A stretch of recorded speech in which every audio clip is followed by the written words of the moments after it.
महाराष्ट्र के deputy CM Eknath Shinde के खिलाफ पैरोडी सॉन्ग के जरिए विवादों में घिरे कॉमेडियन कुणाल कामरा ने माफी नहीं मांगने की बात की है।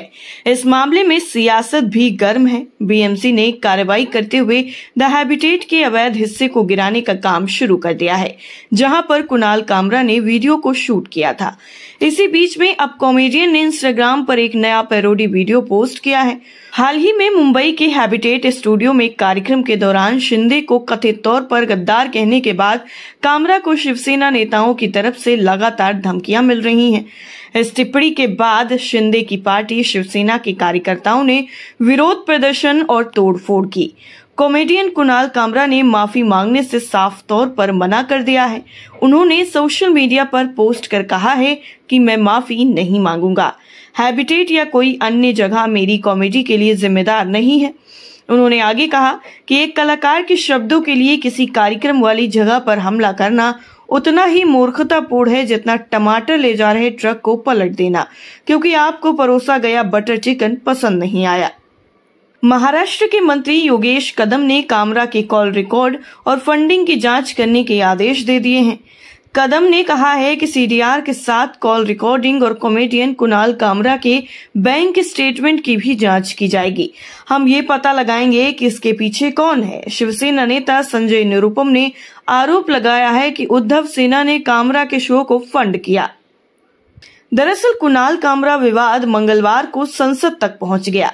शिवसेना सांसद धैर्यशील संभाजी राव माने ने कंटेंट के लिए कुछ नियम और नफरत फैलाने वाले भाषणों को बढ़ावा देने वाले प्लेटफॉर्म पर प्रतिबंध लगाने की मांग की। लोकसभा में चर्चा के दौरान माने ने कहा कि कॉमेडी के नाम पर कुछ लोग अपनी राजनीतिक दुकानें खोलने की कोशिश कर रहे हैं। पिछले 2 दिनों से आपने देखा होगा कि एक जोकर उप मुख्यमंत्री के खिलाफ बोल रहा है। इस सदन के माध्यम से मैं कहना चाहूंगा कि कुछ नियम होने चाहिए। किसी व्यक्ति पर टिप्पणी करने की बजाय अगर आप नीतियों पर बोलेंगे तो ये स्वागत योग्य होगा। यहाँ से कोई व्यक्ति स्क्रिप्ट लिखता है और कॉमेडियन मंच पर जाकर उसे बोलता है। मैं मांग करना चाहूंगा कि ऐसे प्लेटफॉर्म बंद होने चाहिए। वहीं दूसरी तरफ सोशल मीडिया इस वक्त कुणाल कामरा के रंग में रंगा हुआ है। कोई उनके सुरक्षित रहने की कामना कर रहा है। किसी ने उन्हें पैसों को लेकर बेफिक्र रहने की सलाह दी है और कहा है कि लोग आपके पीछे पड़ेंगे, इससे निपटने के लिए हम आपके बिल भरेंगे, खुश रहिए दोस्त। इसके साथ उस यूजर ने कुणाल कामरा को $100 यानी भारतीय मुद्रा में लगभग 8,500 की योग्य राशि भेज दी है। एक यूजर अकेला नहीं है, कई लोग हैं जिन्हें कुणाल कामरा की फिक्र है। मुंबई में उनके शो के बाद उठे हंगामे ने देश में बोलने की आजादी पर एक पूरी बहस खड़ी कर दी है। वहीं दूसरी तरफ फिल्म निर्माता हंसल मेहता ने stand up comedian Kunal Kamra के समर्थन में अपनी आवाज उठाई है और 25 साल पुरानी एक दर्दनाक घटना को याद किया। उन्होंने कहा कि तब उनके साथ भी वैसा ही व्यवहार हुआ था जैसा आज कुणाल के साथ हो रहा है। कुणाल कामरा द्वारा महाराष्ट्र के उप मुख्यमंत्री एकनाथ शिंदे पर की गई टिप्पणी के बाद शुरू हुए विवाद के बीच मेहता ने अपनी कहानी साझा की है। हंसल मेहता ने सोशल मीडिया एक्स पर पोस्ट करके लिखा है कि कुणाल के साथ जो हुआ वो महाराष्ट्र के लिए नया नहीं है। मैं खुद इससे गुजर चुका हूँ। 25 साल पहले उसी तब अविभाजित राजनीतिक दल के समर्थकों ने मेरे दफ्तर पर धावा बोला था। उन्होंने वहां तोड़ फोड़ की, मुझे शारीरिक रूप से प्रताड़ित किया, मेरा चेहरा काला किया और एक फिल्म के एक डायलॉग के लिए मुझे सार्वजनिक रूप से एक बुजुर्ग महिला के पैरों में गिरकर माफी मांगने के लिए मजबूर किया। उन्होंने आगे बताया कि ये घटना उनकी फिल्म दिल पे मत ले यार के एक डायलॉग को लेकर हुई थी, जो सेंसर बोर्ड द्वारा पहले ही पास कर दी गई थी। फिर भी करीब 10,000 लोगों की भीड़ और 20 राजनीतिक हस्तियों की मौजूदगी में उन्हें अपमानित किया गया, जबकि मुंबई पुलिस मूक दर्शक बनी रही।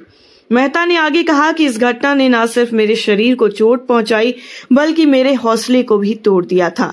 मेरी फिल्म मेकिंग पर इसका गहरा असर पड़ा और मुझे चुप रहने के लिए मजबूर किया गया। कुणाल कामरा के मामले में मेहता ने हिंसा और धमकियों की निंदा करते हुए कहा कि चाहे कितना भी उकसावा हो, हिंसा और अपमान को जायज नहीं ठहराया जा सकता। दरअसल कुणाल कामरा पर हाल ही में एक स्टैंड अप शो के दौरान शिंदे के खिलाफ टिप्पणी करने के बाद शिवसेना कार्यकर्ताओं ने मुंबई के एक स्टूडियो में तोड़फोड़ की थी। इसके बाद उनके खिलाफ एफआईआर भी दर्ज की गई। मेहता का ये बयान अब चर्चा में है और सोशल मीडिया पर लोगों की मिलीजुली प्रतिक्रियाएं भी देखने को मिल रही हैं। हंसल मेहता की ये आप बीती महाराष्ट्र की सियासत में हिंसा और असहिष्णुता के लंबे इतिहास को उजागर करती है। उनकी बातों से साफ है कि ये कोई नई घटना नहीं है। मेहता के अनुसार करीब 10,000 लोगों की भीड़ और 20 राजनीतिक हस्तियों की मौजूदगी में उन्हें शारीरिक और मानसिक रूप से प्रताड़ित किया गया, जबकि मुंबई पुलिस चुपचाप देखती रही। अब चलिए आपको बताते हैं कि आखिर ये स्टैंड अप कॉमेडी है क्या। दरअसल स्टैंड अप कॉमेडी का क्या मतलब होता है। एक ऑडियंस है, एक स्टेज है और एक स्टेज पर खड़ा एक ऐसा आर्टिस्ट जो तय समय में आपको अपनी स्क्रिप्ट के जरिए, अपने अंदाज के जरिए हंसाने की कोशिश करता है। लेकिन आजकल लोगों को हंसाना भी एक बड़ा विवाद का विषय बन चुका है। किस बात पर किसके सेंटीमेंट हर्ट हो जाए, कौन सी बात कब ज्यादा तूल पकड़ ले, इस वजह से स्टैंड अप कॉमेडी करना और स्टैंड अप कॉमेडी करने वाले आर्टिस्ट की मुश्किलें काफी ज्यादा बढ़ चुकी हैं। अब कुणाल कामरा ने जो किया, उस पर जिस तरीके का विवाद हुआ, ये कोई पहली बार नहीं है। देश में कई ऐसे स्टैंड अप कॉमेडियन हैं जो इसी तरह से अपने जोक्स की वजह से निशाने पर आ चुके हैं। लेकिन आज बात उन कॉमेडियंस की नहीं करनी है, आज बात उन विवादों की भी नहीं होनी है, लेकिन असल में स्टैंड अप कॉमेडी के मतलब को समझना है। इसके इतिहास को जानने की कोशिश करनी है कि आखिर कहां से शुरू हुआ था स्टैंड अप कॉमेडी का कॉन्सेप्ट, कितने साल पुरानी इस कला को माना जाए। दरअसल स्टैंड अप कॉमेडी का इतिहास बताता है कि 130 साल से भी ज्यादा पुरानी कला है। इसकी शुरुआत सबसे पहले अमेरिका में दिखाई देती है। अब अमेरिका के इतिहास में कोई श्वेत बनाम अश्वेत की लड़ाई सदियों पुरानी रही है। ऐसे में माना जाता है कि इसी लड़ाई ने एक रंग भेद वाली कॉमेडी को सबसे पहले जन्म दिया था। अंग्रेजी में इसे माइनस्ट्रील शो कहा जाता है। इन शोज में गाना होता था, डांस होता था और थिएटर भी एक अहम हिस्सा रहता था। लेकिन अमेरिका में क्योंकि रंग भेद की बीमारी बहुत ज्यादा प्रभाव छोड़ चुकी थी, उस वजह से इन शोज की हाईलाइट अश्वेत लोगों का मजाक बनाना रहता था। श्वेत लोग ही काले कपड़े पहनकर उनकी टांग खींचते हैं। इतिहास के पन्ने टटोलने पर पता चलता है कि 1830 में माइनस्ट्रील शो की शुरुआत हुई थी। करीब 70 साल तक अमेरिका में ऐसी ही रेसिस्ट कॉमेडी होती रही। कुछ दूसरी जगहों पर भी इसका चलन शुरू हुआ, लेकिन फिर 1900 आते आते ये ट्रेंड खत्म हुआ और नई तरीके की कॉमेडी देखने को मिली। ऐसे में स्टैंड अप कॉमेडी कोई आज की कला नहीं है। लोगों को हंसाना भी एक बड़ा पुण्य माना जाता है। सवाल सिर्फ इतना है कि क्या स्टैंड अप कॉमेडी में भी लक्ष्मण रेखा पार होने लगी है? क्या स्टैंड अप कॉमेडी में भी कोई मर्यादा का पालन करना जरूरी है?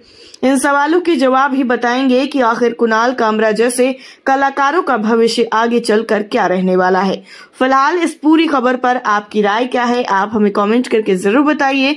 बाकी खबरों के लिए आप जुड़े रहिए मौलिक शक्ति न्यूज के साथ और न्यूज चैनल को ज्यादा से ज्यादा सब्सक्राइब कीजिए, लाइक कीजिए और वीडियो को शेयर भी कीजिए। नमस्कार।